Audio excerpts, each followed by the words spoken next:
So queues for benefits are growing while revenue from taxation and from industry is shrinking. And as if that wasn't bad enough, we're just a year away from a general election. And so the Chancellor won't want to say anything that upsets us too much. And so his challenge to try and claw back some cash for the public purse while keeping you and me sweet.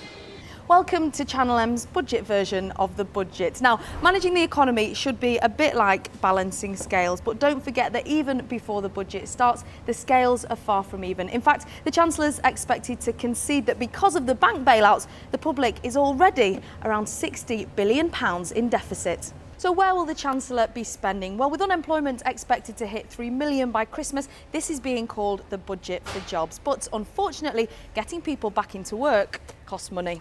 Wage subsidies, more money for job centres and guaranteed work or training for the under-25s are expected to cost around £2 billion. And in case you haven't noticed, the Chancellor really wants us to start buying houses again, and so he's expected to extend the holiday on stamp duty on cheap houses and announce a massive investment in new ones, and all that should cost around £1 billion.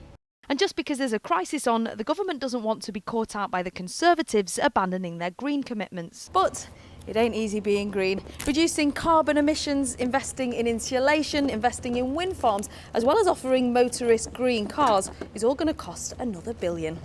So that's where the Chancellor's going to be spending, but where on earth is he going to save? And here's the one that you've been waiting for: taxes on the things that some of you love: cigarettes, alcohol and driving your car. Sorry, but cigarettes are expected to go up by around 15p, beer by 3p and wine by 13p. And there'll also be a 2p hike on petrol duty from the 1st of April. And I know you've only just got used to the reduction, but VAT could well go back up to 17.5% and even beyond.